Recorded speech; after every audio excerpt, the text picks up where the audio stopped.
this episode of the Wisco Weekly podcast, Kelly and I talk about social contagion, the idea that the way you present and communicate online has a contagious effect online and offline.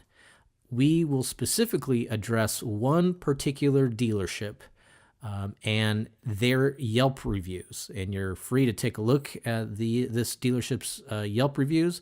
And hopefully, while a lot of the things you are going to hear will be negative and not by our own doing, hopefully you will kind of learn what to do and what not to do in the cases of this particular dealership. So stay tuned. Here it is what it is, and this is the Wisco Weekly podcast. Chicken brown cow. Hey, hello listeners. Welcome back to the Wisco Weekly podcast. I'm your host, Dennis Wisco, alongside co-host Kelly Cruz. Kelly, say hello. Hello, listeners and Wisco. And you know, just like you did last time, why don't you talk to them and ask them how they're doing and wait for their response. How you doing, listeners? Hey, Kelly. It's good to have you back. Presumes they're female with high-pitched voices. Why would you presume they're female? It could be like a 8-year-old boy. That too. You don't discriminate, right? Nope.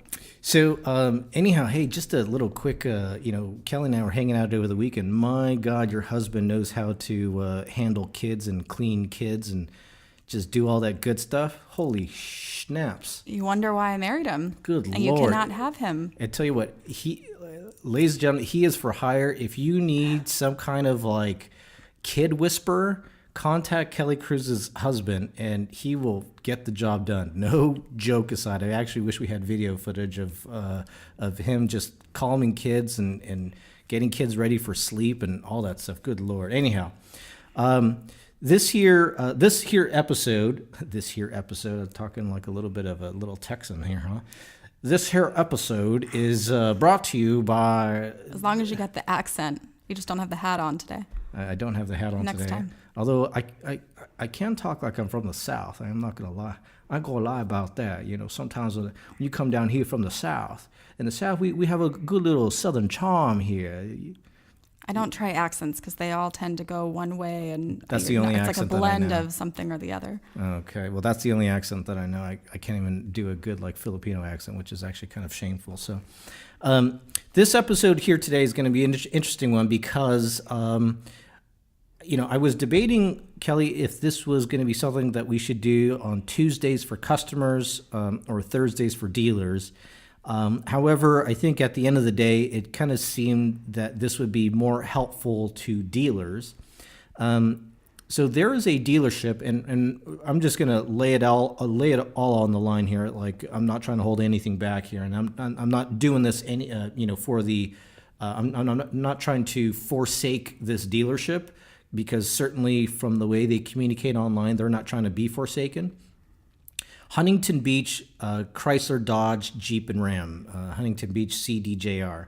They have quite the online presence on Yelp, if I could say that euphemistically. Which I don't think you would mind. Any publicity is good publicity, right? Well, that's we shall see. Yeah, that's the adage. But so this particular dealership has a very quote unquote creative way of handling their online reviews. And I've dug fairly deep and went down a rabbit hole on this one. And as we'll come to see that on one hand, you would think that all these reviews are just purely Yelp based, but there is a spillover when you look at some other review sites such as Dealer Rater and Cars.com and Google. There's still undertones of the attitude that's being portrayed on Yelp.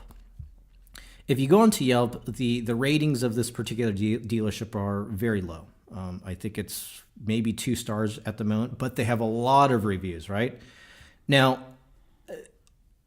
let's first admit and agree that there is something egregious about Yelp, that if you do not sign up with them and you do not pay to have ads on Yelp, I've heard horror stories of how businesses somehow get slammed in terms of their rankings on Yelp, or perhaps sometimes in a case where they send in quote unquote spies, mystery shoppers, and then they just all of a sudden write these reviews and tank you on Yelp, so as to just seek revenge. Okay, so this is something that has been talked about before. Is it documented? Is it is it proven? I can't say specifically that. I just know there is a lot of chatter about this. Have you heard something or something similar? So just to clarify, you mean the dealership or the restaurant or whatever it may be, if they choose not to be reviewed on Yelp, then essentially people behind Yelp are still posting reviews? Allegedly, yes. Okay. Allegedly. Posting reviews or again, somehow, as opposed to, where once before you were coming up on the first page of Yelp reviews, all of a sudden now you're tucked in the 8th, 9th page. Got it. Okay. Now, that doesn't, though, excuse some of the behavior of this particular dealership. And so I want to break this down in kind of 2 segments here. The first segment is just, now, you haven't read any of this stuff, right? I have not. Okay. I know a little bit of the background from a brief conversation, but I don't know the details. Okay, so this will be good because then I can get your very gut reaction to all of this here.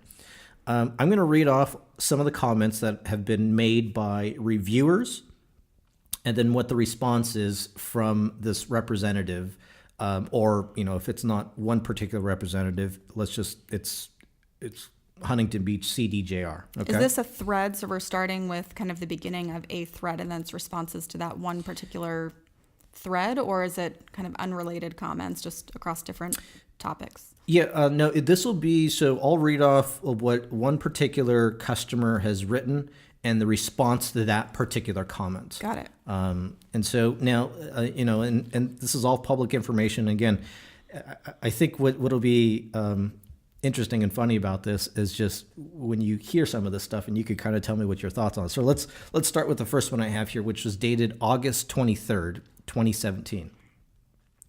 And I'm going to read these kind of fast because sometimes they could be long. Very poor customer service. It's like I'm pulling teeth. I'm sorry, actually, let me rewind. This is from the reviewer or the customer. Okay. Very poor customer service. It's like I'm pulling teeth for them to simply do their job. I'm so tired of the "I've been super busy" excuse. Just do your job. Wish I would have went through a different Dodge dealer for my purchase. I would give 0 stars if I could.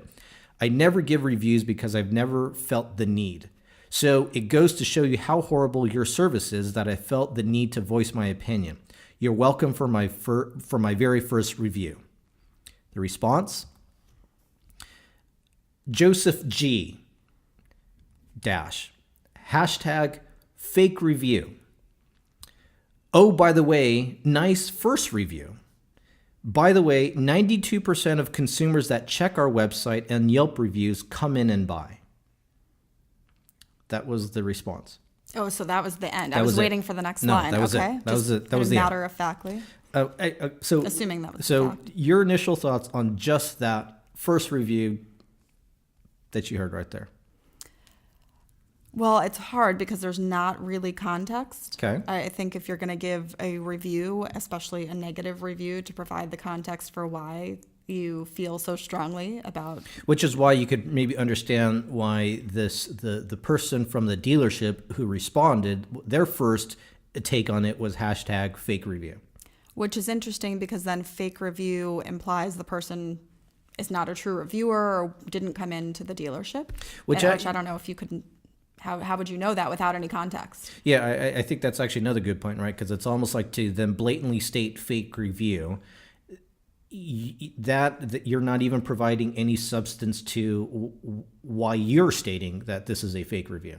Yeah, so maybe this is why earlier when you commented that to the extent a dealership doesn't pay for Yelp reviews, that then they may get negative feedback or reviews. So it's almost like if they knew that there was a scenario like that and the dealership said, wait, we didn't even sign up for this, and someone's just posting negative comments about our dealership, but A lot of presumptions in there. A lot of presumptions. Okay, here's another one. This is dated April 7th, 2017. Kind of a long one. Follow me here. Nate is the epitome of a used car sales manager. Jim was great. Then you get to this guy, Nate, that brags that they are number one in the nation, but can't show why they achieved that. Through all the back and forth, told to come back and offered a price agreed upon. Then pulled the ultimate sales guy move. Just a dishonest guy all the way around. Walked out and bought at Tustin Jeep. Sad to see that this owner of the dealership is losing customers as a result of 1980 sales techniques at used car lots. This reviewer then updated his review. Still to this day, no response from GM. Buyers beware. If you like to waste your time, spend majority of your day with 80s BS used car scams. This is the place. Number one in BS and frustration and cheap used car sales techniques. You have been warned, my fellow Yelpers. He again updates. Classic. Judge for yourselves. Was sent a private message. You can judge for yourselves. What's unfortunate is one's experience is incorrect and their tactics are the only ones that are correct. Their tactics being the dealerships. Yelpers are free to read my reviews. They can judge it if I'm falsifying reviews. Seems you don't like that people have opinions that aren't shared by you. You understand this is a review site, correct? If you don't, you are facing an uphill battle. Okay, it's a long review. This was the response that this reviewer copied onto this review by the dealership. Choister C, that was the reviewer. Your reply is the perfect example of what is being expressed. You didn't get your way. It says you way. You didn't get your way, went somewhere else and did business and decided to use social media and Yelp to whine about not getting your way. Yelp is a scam. We have a running tally of all the unrecommended reviews, and what was typed is accurate. Yelp purposefully starts with 1 star and goes up to 5 stars in that order. We are doing just fine satisfying consumers and running a car dealership. 60s, 90s, 40s, question mark. I don't understand that, but okay. Just because it's on the internet doesn't mean it's real. Your suggestion of focusing on what matters is the right one. You wasted time making a review for what? What does it get you? You didn't spend a nickel at the store. Revenge? Social responsibility? Interesting. That was the comment. A lot of thoughts came through while you were reading because Okay. there was so much in there. So we have to kind of back up and think about different pieces. I guess one, they used people's names, so it's pretty. You would think obvious to The dealer's using people's names. no, the reviewer. The reviewer, mentioned right. Nate and someone else, Nate and Jim. Yep. And so because they're using people's names, I would then think, well, that must be a legitimate Okay. review. And you would think the dealer would respond in such a way that like, oh, hey, you're using the names of guys at our shop. In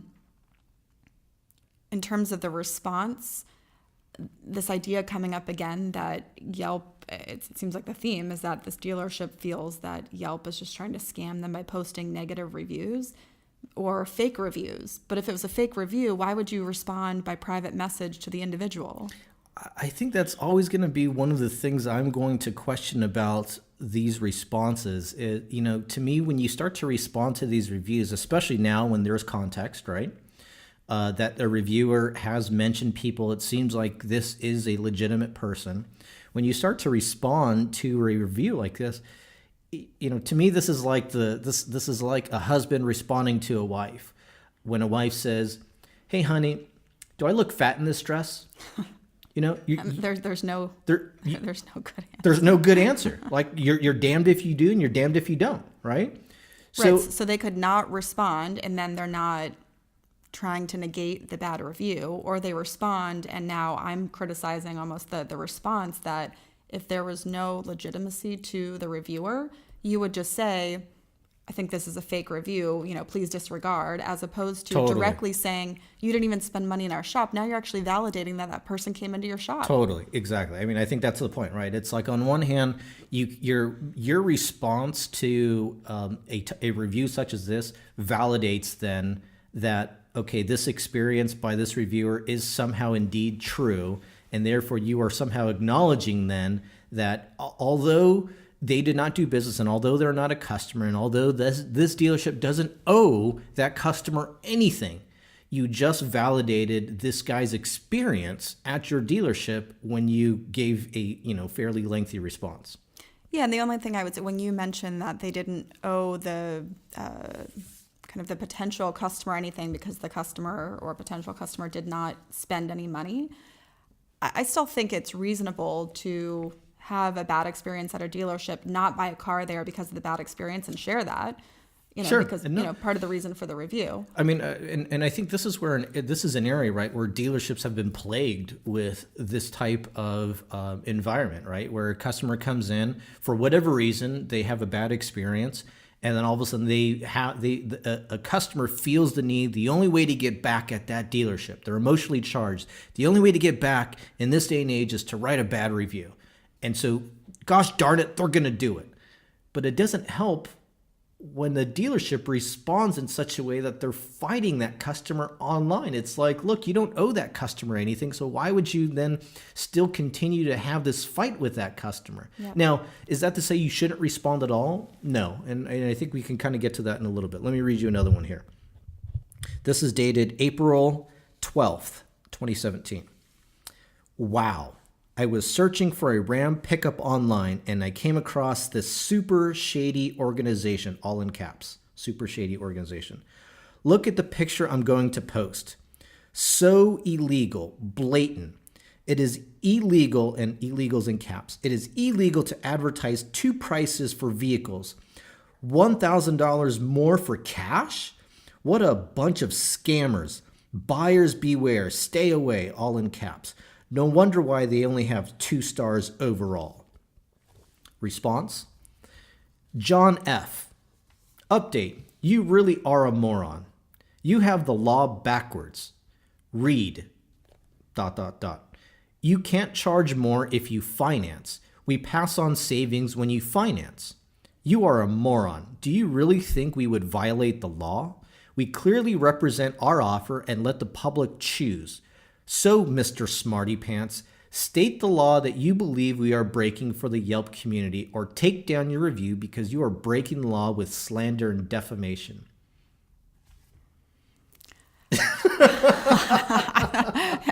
Listeners can't see my face, but I'm kind of in disbelief.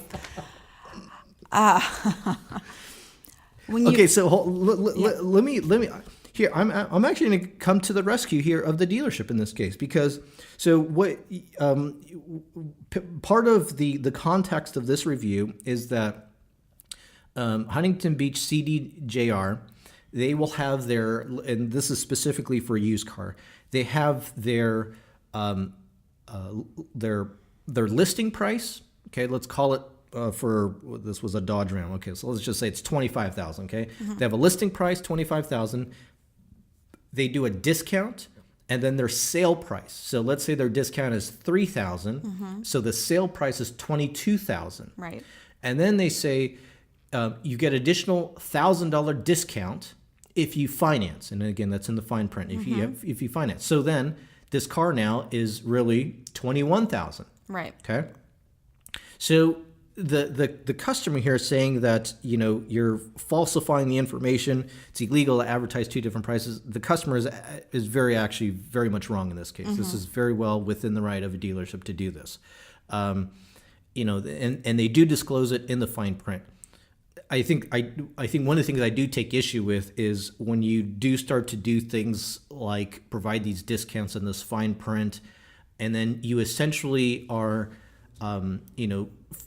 fishing for a customer to come in, only to then break down the truth for the customer that the way this really works is you have to finance with us. And by the way, the financing rate that you get is 15% with an 800 credit score. Okay, that I think is total BS. Yep. Okay.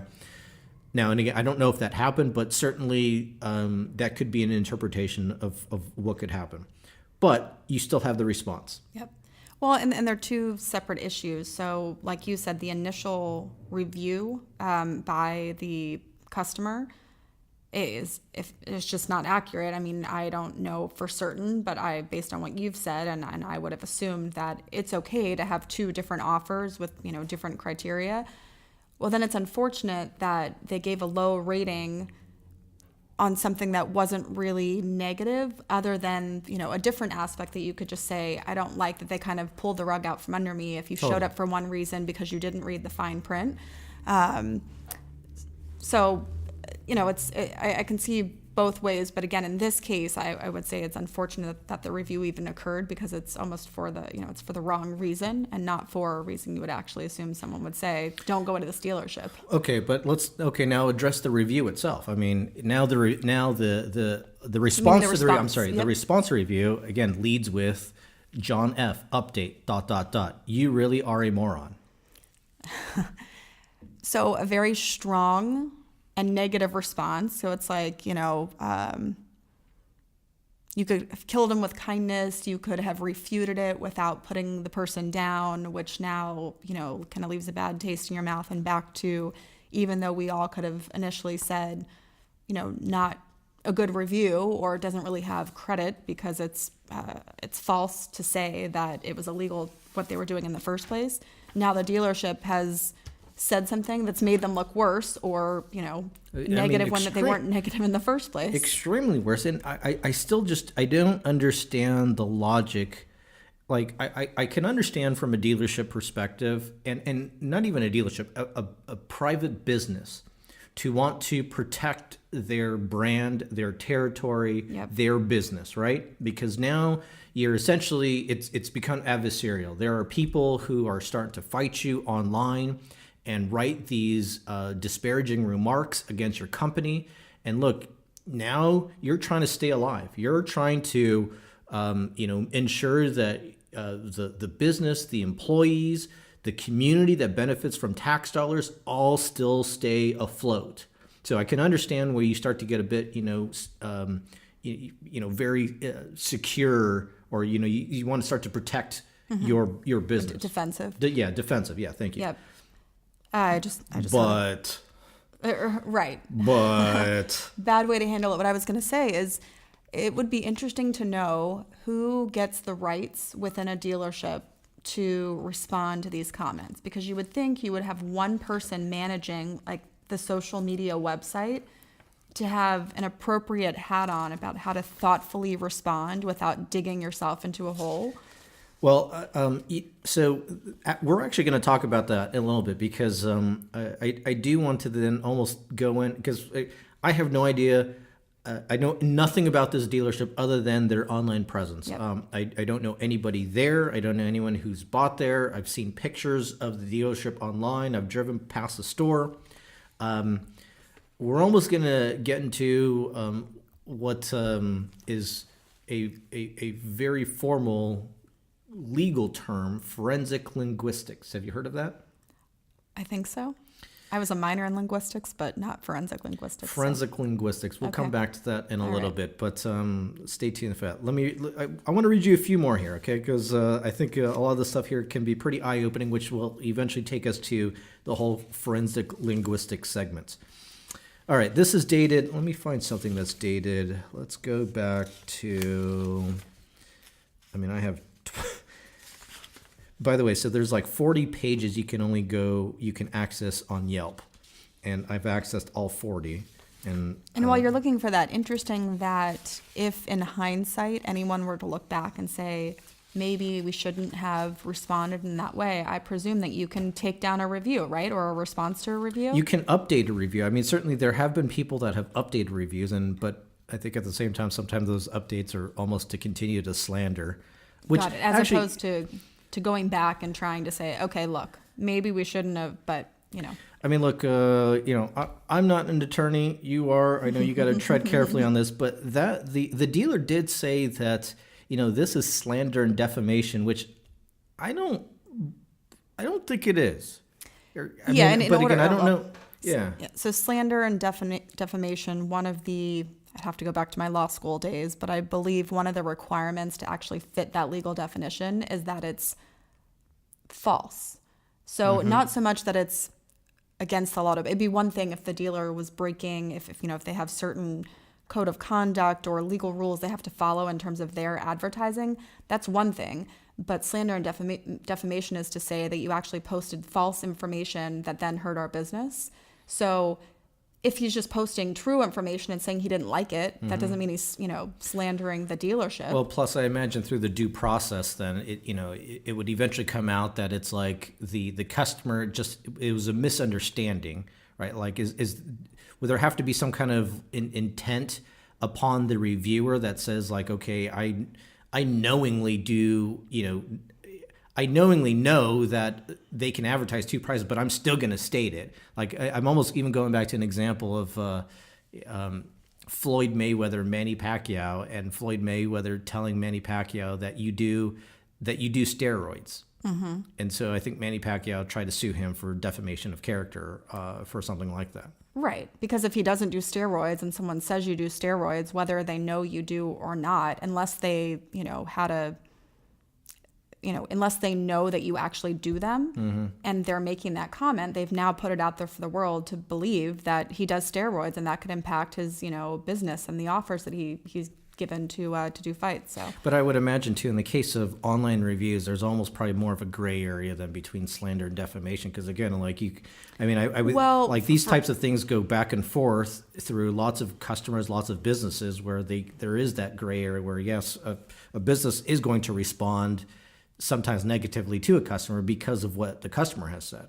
Well, and some of the requirements are around like it has to be a political or public figure in order for it to be kind of heightened requirements. If it's like, you're putting it out there about a dealership, but not everyone is out there looking to this dealership to be the next, dealership to save the world type thing. So again, unless they're posting that the dealership made two offers, but they just didn't do that at all. Mm-hmm. He just stated his feelings about it. Yeah, so exactly.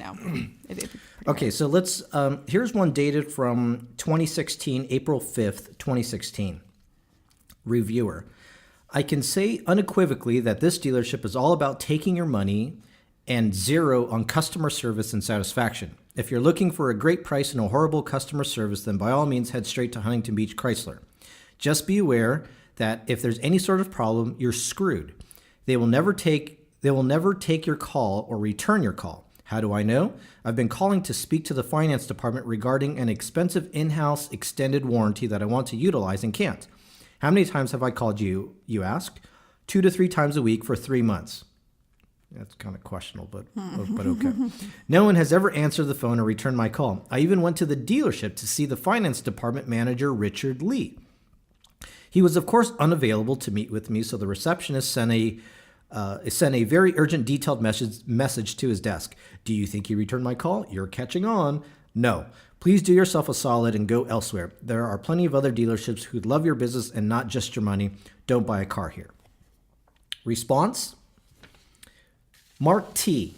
Sorry to hear of your troubles and that you hate our business and staff. We would love to know your identity to better understand where we went wrong. Please identify yourself. What can we do to help you with the expensive in-house warranty What can we do to help you with the expensive in-house warranty you referred to in your review? So they took a higher road than some of the prior ones to say, kind of come forward, unless it's for other reasons they want them to come forward. But assuming it's to actually fix the problem, they, went about it much better than our prior examples. They did go about it much better, and that was in April of 2016, which, again, that actually is not a bad response there. No. So they are capable of providing a very good PC professional response. Right.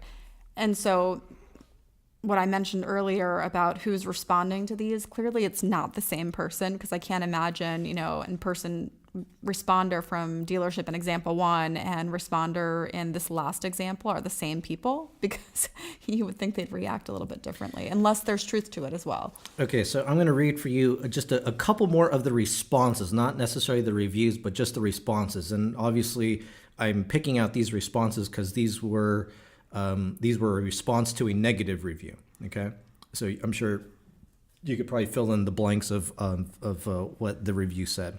So this was actually last month in December. The response to a review, Christina R. Does this mean you're not coming back? We're so disappointed. I wonder if that's a rhetorical question or if they actually mean it. In July of 2017, response, Sherry V. Thanks for the kind words. It's rare that a review can leave me speechless. I wonder how the 1,100 sales we do monthly happen. Another response dated January 2017. Christian D. Thanks for the positive review. We appreciate your business and are here for all of your automotive needs. Again, actually, it's actually not a bad response to whatever was said. Well, again, as being on the outside listening to you read that, the one prior to that, I couldn't tell if there was a sense of sarcasm in it. So without actually knowing what the reviewer said, it's like I was wondering if they were starting to get sarcastic by being like, "Oh, you hate us that much? Oh, we're so bummed. We wish you would come back," type thing. But, okay, so I think this is going to take us now to the next part. So you've heard enough now. Yep. Okay, you've heard enough. You're an attorney by trade. Part of what you do is investigative work, right? Mm-hmm. So I want to. So just a quick backstory. There's a great Netflix mini series called Manhunt. It's it's the Unabomber story. Okay. And I forget the actors in there, but it's really good. Do you have Netflix? Yeah, okay. Essentially. Watch it if you get the chance. It's actually really good. Anyhow, so they talk about how essentially, and I wasn't really paying attention to when the Unabomber when that whole case was going on. I didn't really pay attention to all the case elements of it and how that came about. But apparently, one of the ways he was caught was through forensic linguistics.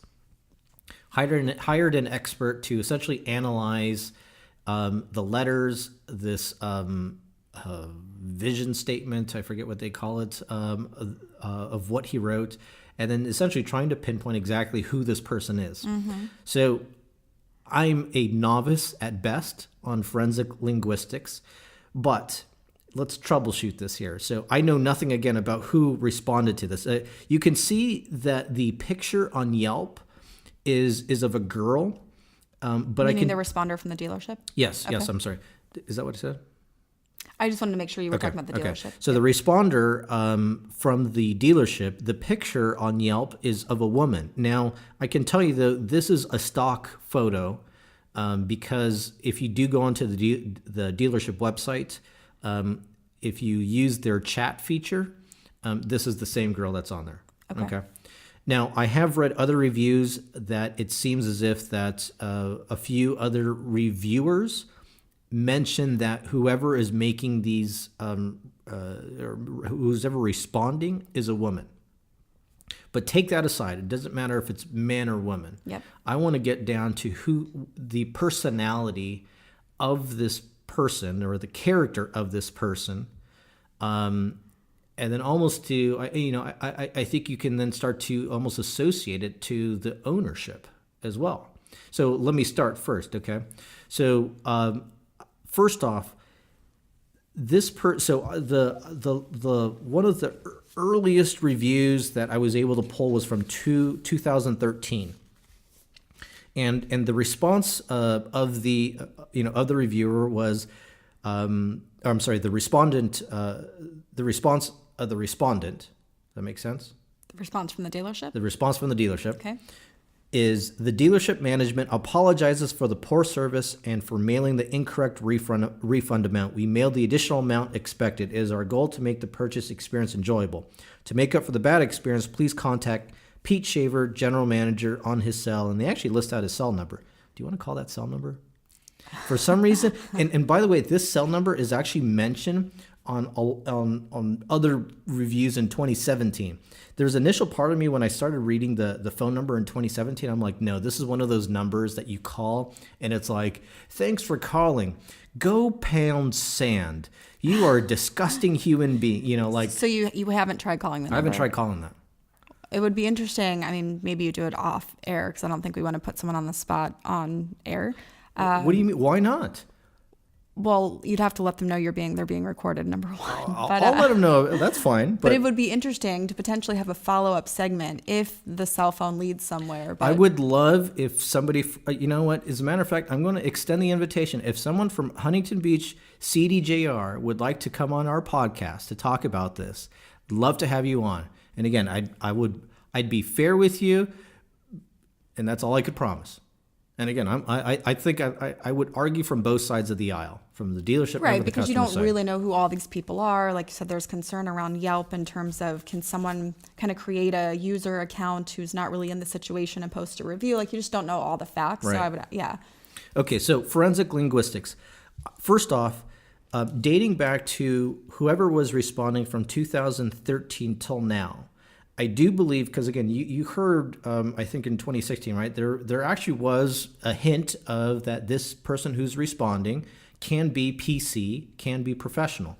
So I do think that the person who has been responding has actually been with the company for a while, and therefore they are a trusted person of this dealership organization. The fact that the dealership is allowing that person to respond. Yes. This is presuming it's the same person from 2013. Yes. And again, could it be, I don't think it's the owner. I hope not. I mean, for God's sakes, I hope not. I would hope not either. But as I was saying before, it's hard to believe it is the same person because the tone changes so much. And now maybe it's the content of the review that leads the person to have a different reaction. Well, you can, if there are good reviews, again, the person that responds is very much, thank you so much. We're so happy you did business with us, blah, blah, blah, right? They're very, congratulatory on their end in their tone, which is pretty easy to do. Which is very easy to do, right? But I think at the same time, I think a couple things start to stick out then when you read some of those good reviews and those bad reviews.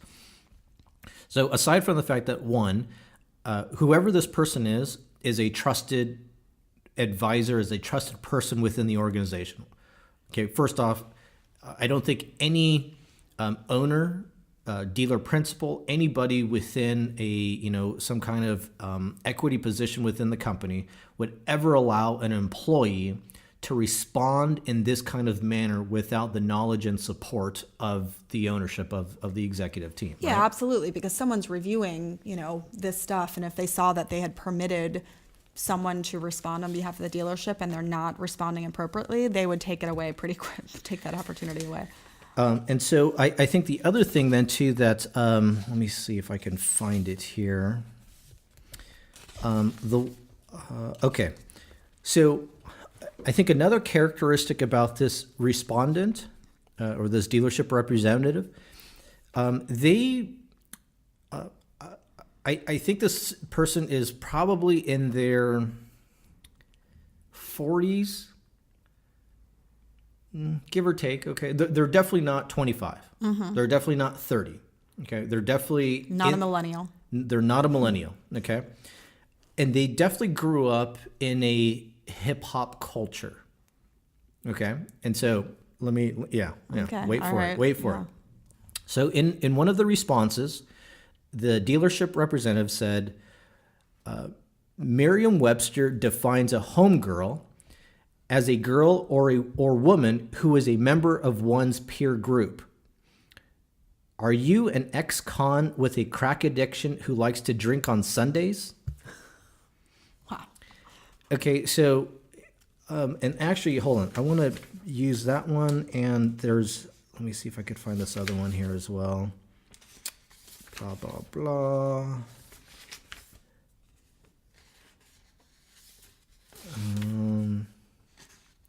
Okay, here's another one, actually. So, response from the dealership, Caleb, nice review. I doubt you are a customer. Saying you spoke to Javier proves you visited. Proves you visited? ? Just another hater hiding behind social media trying hard to keep HB down. Okay, so you kind of see how I think this person was raised in a hip-hop culture, which I almost think explains sometimes the combative nature of this individual, right? It's like, look, this is territory, this is neighborhoods, this is Bloods versus Crips. You're knocking on me, reviewer, I'm going to knock on you, and I'm going to bring it to you just as hard as you're bringing it to me. So again, another character trait of this respondent. Mentioned the word territorial. It's interesting because I was thinking whether it's, is it someone from another dealership responding? I don't know. Just trying to characterize who, if the dealership thinks that some of these are fake reviews or someone who didn't actually come in the door, is it someone trying to create a? And that could definitely be a hypothesis. I mean, look, I wouldn't put it past another competing dealership to do something like that, but I think at the same time, I think if you look at the history of all these reviews, then it's pretty apparent that if another dealership is doing this, they have paid somebody a lot of money, not just like a 1099 contract work. Here's $1,000. Like, look, here's a salary for you to go in and destroy this dealership. But again, could that be the case? Maybe. I'm not going to throw that. I'm not going to say that that's not impossible, right? Yeah, I wonder the recourse of the dealership in terms of towards Yelp, or why at some point would you, if you feel like, now I didn't look at the whole thread, so maybe you pulled more of the controversial posts as opposed to just the last 6 months of posts. Did you read positive posts as well? I did read positive posts, yeah. Okay, so maybe there's a reason to leave it up, but if overall you have 2 stars, like I don't go look for 2-star restaurants when I go out to eat. Right. So you would think that overall it's hurting them to have these 2-star reviews. Well, you would think it's hurting them, right? And I think the one thing that's always, confusing then when you start to read about this dealership is that you get these very negative responses from the dealership representative and responding to a negative review. But their responses are very cavalier too, in such a way that's like, oh, sorry, we couldn't help you. We were too busy selling 1,200 cars last month. And oh, sorry, passive aggressive, right? Oh, sorry, we couldn't, meet your negotiated amount. There was a customer who was paying cash, full price for that vehicle, right? So like they're very proud, or this person communicates that this dealership is very proud. And look, their inventory is huge. They have 1,400 new cars in stock, give or take some. At least on their website, they state they have 1,400 new cars. Used cars, they have, I think, close to 400. So this dealership's not doing bad. There is some discrepancy in that this dealership claims that they're the number one Chrysler, Dodge, Jeep, Ram dealer, and then they qualify that in Southern California, and then they, on one hand they state that they're selling 1,200 cars in a month, and all of a sudden the next moment they're like, yeah, we sell 1,000 cars a month. So again, it's like this. The story kind of gets changed of the qualifications of this dealership. So again, to continue to convey this idea that it's always the dealership versus the customer, right? A couple of things I want to mention on these reviews here to kind of follow up with the whole forensic linguistics. I do think the person who is responding is educated. Okay, they may not have a formal education. They may be self-taught, but they certainly are educated. There's a couple things that they have mentioned here. For instance, as I had mentioned, they had the dealership rep said words like slander and defamation. Right? They use words like temper tantrum. Okay, one of the things where I do believe actually this person, again, is older, is the inconsistencies in the ellipses that they use. So, I think that for the most part, for a lot of millennials or for somebody who is very consistent and articulate in tech, how many ellipses do you use? Would 3. you 3? Exactly. Always 3. 3, right? Sometimes there's 5, sometimes there's 4, sometimes there's 2. So again, I think this kind They're trying to get a point across, but they don't really know which again, I think speaks to the age of this particular person, right? It certainly piqued my interest. I would really like to know who this respondent is from the dealership. I would love to have this person on. I'd love to have somebody on. Let me see here. What are some other things? There's little things on here, such as they say in-store experience. That should be a hyphenated word, in-store. Yeah, you're typing quickly. I wouldn't focus as much on grammar. And like in my business, you want to be very careful about your grammar to a client or in legal documents. But I don't know, in social media, it's kind of. Sure. They say, they use the word fanfare.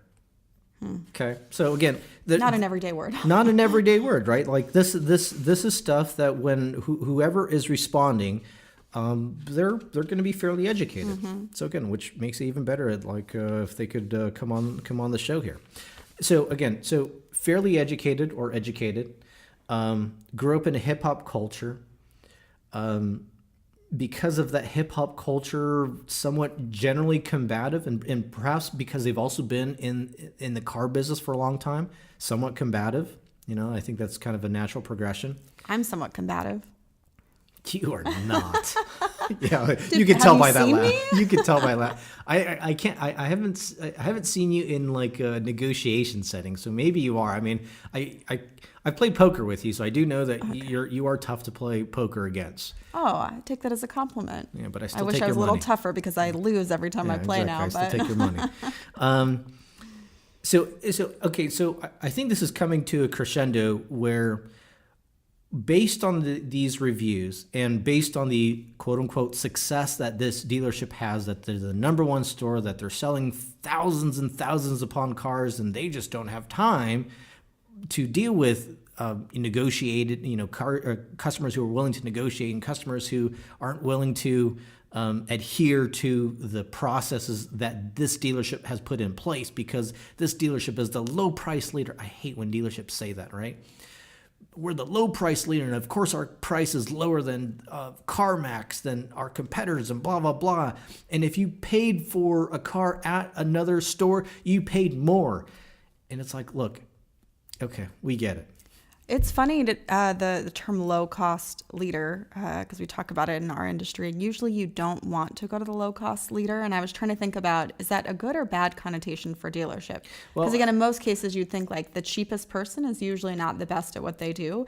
But I think in a dealer context, you probably, if someone gave you the option of 5 dealerships, the main things you're focusing on are price, getting the car you want, the exact make and model and color and all of that, and the experience. Well, I think this is just a matter of diction here, right? Like, it's a matter of saying things like low price is 1990s marketing practices, right? Like, you're better off to say things like we have competitive pricing. Right. So again, they're a bit outdated, sure, in their marketing practices. But I think one of the things, though, that I see about this particular dealership, okay, is there's this terminology called social contagion. Social contagion In the Webster's dictionary. in Webster, yeah, Google that, actually. See, I'm educated too, actually. Social contagion. And so this is kind of the idea that what you do socially or online can be contagious to others. And then this kind of complements this other idea called homophily. Yeah, watch out. Yeah, I'm throwing some words at you. I don't know this one. Homophily, yeah.